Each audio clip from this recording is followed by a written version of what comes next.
Hey there. The coronavirus pandemic continues to be a nightmare. Everyone on the planet has been affected, and we won't know the true costs for decades. As I survey the damage, I can't help but wonder, what if one thing was different? What if Hillary Clinton had been elected US president in 2016? And what if she ended up leading the charge against COVID instead of Donald Trump? This video is broken up into two parts. The first part will be pretty much what most would expect. For those few, what about Operation Warp Speed Trumpers who are still out there, the next 5 or 6 minutes may be pretty triggering. But once we get past the personalities and the capabilities of Clinton and Trump themselves, our counterfactual history gets a lot more complicated. So complicated, in fact, that I'm not even 100% sure that the United States would have been better off with a President Clinton. The world as a whole, however, would have definitely been better off under Clinton. No, I don't take responsibility at all. No, I don't take responsibility at all. No, I don't take responsibility at all. This clip got a lot of attention at the time, but I think it's emblematic of a lot more than just Donald Trump's irresponsibility. Folks haven't really reckoned with just how irresponsible the United States was and continues to be.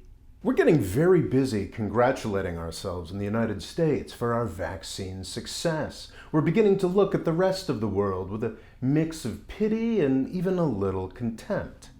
This is outrageous because we are the assholes who are responsible for putting the world in this situation. The United States is the center of the world economy. It is the center of world air travel as well. And at no point during this calamity has the United States ever had any kind of control or testing at its borders. And at no point has it ever really shut down travel to or from any country. A famous Trump travel ban on China last year and a famous Biden travel ban on India this week both exempted U.S. citizens, probably the population that does the most traveling to and from those countries and every country in the world.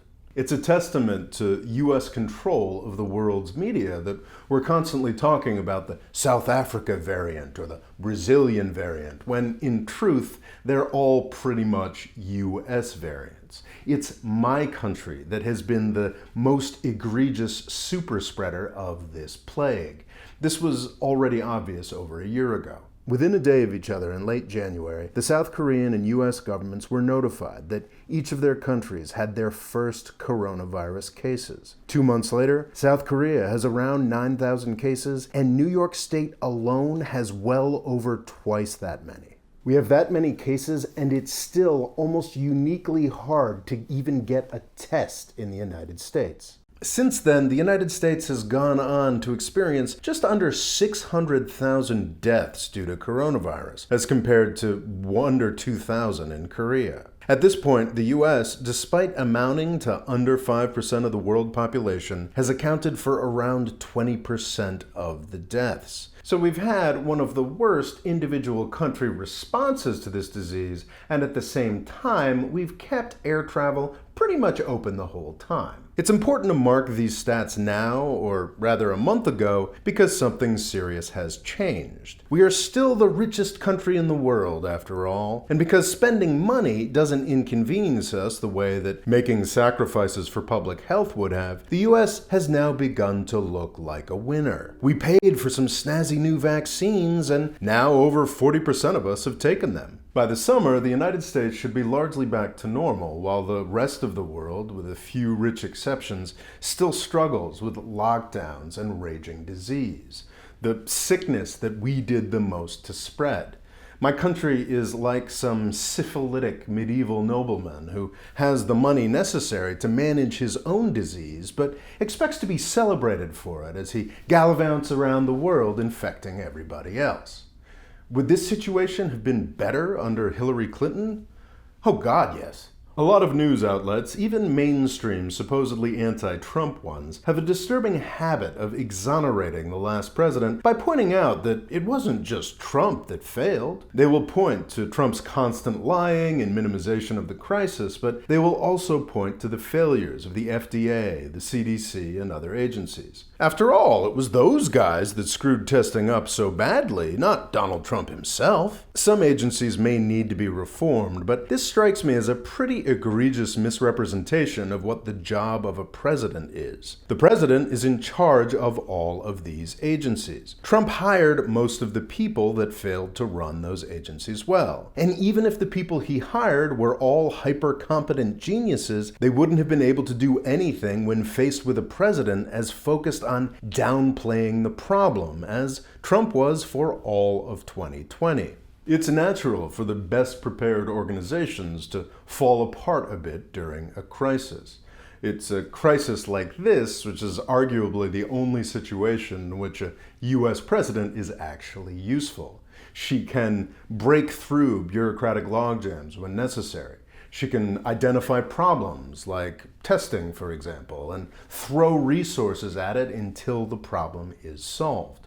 Hillary Clinton is infinitely more likely to have been that person. I'm not a Clinton fan, I just acknowledge that she's a better bureaucrat than Donald Trump could ever be. She would not have actively disrupted the CDC's efforts to get the word out the way Trump did. She would have actually believed the pandemic was real instead of just a plot against her stock market. When the virus was identified in December of 2019, she would have probably started sorting out testing. By January, she could have been taking the serious measures at our airports that could have stopped the spread in the United States and around the world. Maybe that's too optimistic, but if Clinton had just been able to tell the world and the individual states to start taking this seriously a month or even 2 weeks before Donald Trump was forced to do so in March of 2020, literally millions of lives could have been saved.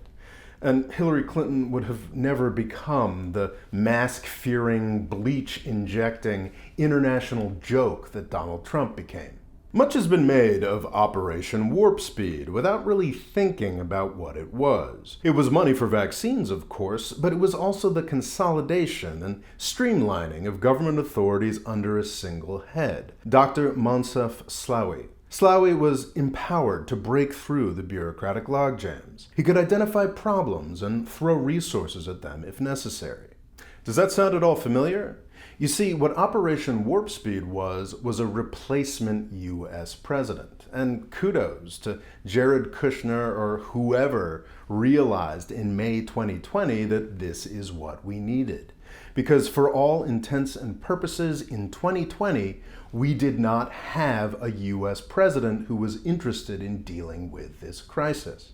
When the Biden administration came to power, Operation Warp Speed, all of its powers and authorities were quickly folded back into the office of the president, because that's where they were supposed to be the whole time. If Hillary Clinton had been president, we wouldn't have had to wait for the start of Operation Warp Speed in May 2020 for competent leadership on the coronavirus. We would have had it in December 2019, and I do believe that would have made all the difference. It's possible that we could even have seen real worldwide coordination on stopping the virus. It's hard to remember now, but prior to the Trump administration, the U.S. Centers for Disease Control was one of the most respected institutions on the planet. It took the lead on the swine flu in 2009 and Ebola in 2014. The world looked to the U.S. for leadership at the beginning of 2020, and instead it got... No, I don't take responsibility at all. It seems obvious to me that the world would have been better off with Hillary Clinton as president. But I'm not entirely sure it would have been better for the United States. Even Clinton's calm, consistent, and even boring response would have sparked some resistance. What if she managed to save 500,000 lives, but we still had 100,000 people die and had to deal with successive months of lockdowns? What would have happened to the U.S. economy if that was the situation? You see, while Clinton would have been able to do so many things that Donald Trump didn't do, there are a few very important things that Trump did that Hillary Clinton would not have been capable of.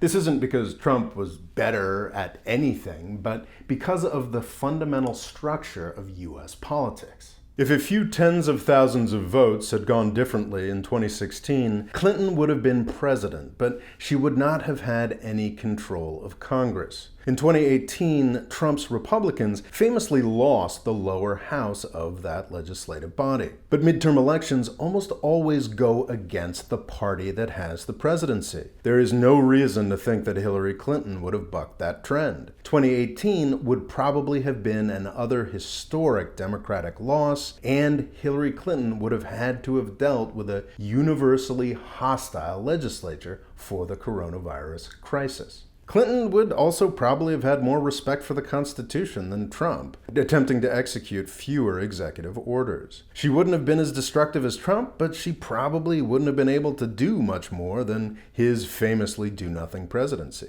Also, the Republicans wouldn't have let her spend money the way they let Trump spend, so the economy would still have been pretty grim. This is a really important counterfactual point.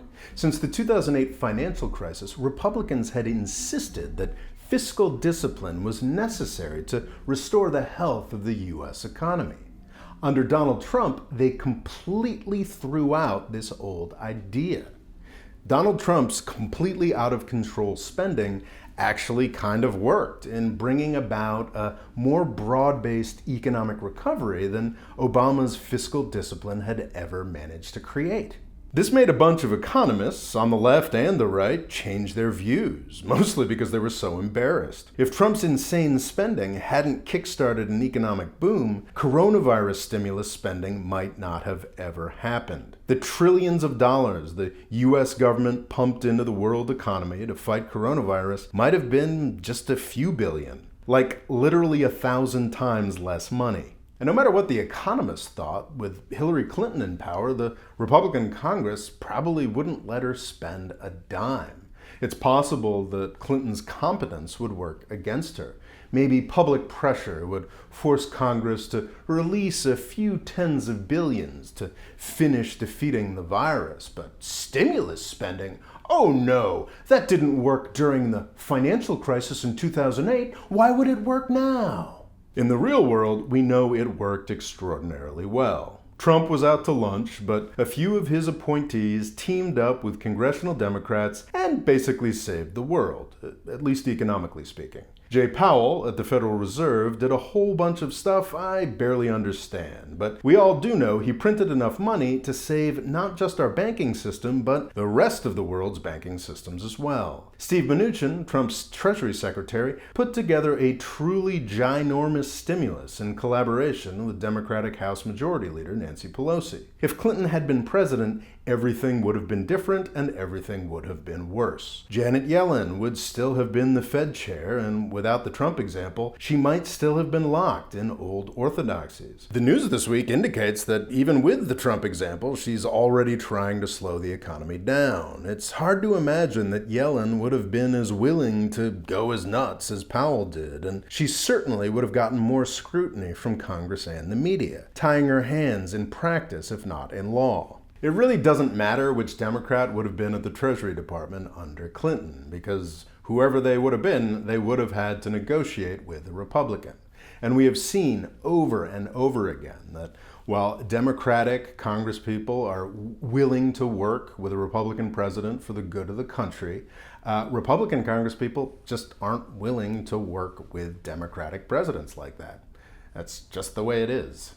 If Hillary Clinton had been president, the Republicans would have refused any serious stimulus, and the world economy would have fallen off of a cliff. The early spring plummet in the stock market would have turned into a years-long rout. Those lines at food banks we have seen at points during the crisis would have become a daily way of life for tens of millions of Americans. Without the trillions of government spending that Trump was uniquely able to deliver, we might have really gotten that worldwide depression we were all worried about in March of 2020. And Hillary Clinton would have gotten the blame for all of it. If she had won the 2016 U.S. presidential election, I believe the world would be a much happier and more disease-free place. But I'm not convinced that the United States would have been better off. Hillary Clinton would have objectively been a better president than Donald Trump at almost every level, but I think the economy might have been in worse shape. There really is no justice in the world. Tom Cotton or Ted Cruz would have probably won the 2020 U.S. presidential election. Yeesh. Thanks for watching. Please subscribe, and please consider signing up for my email list at the link here as well. It's my only way to reach you if the YouTube gods ever turn on me. Plus, if you sign up, you'll get a free PDF essay. Thanks.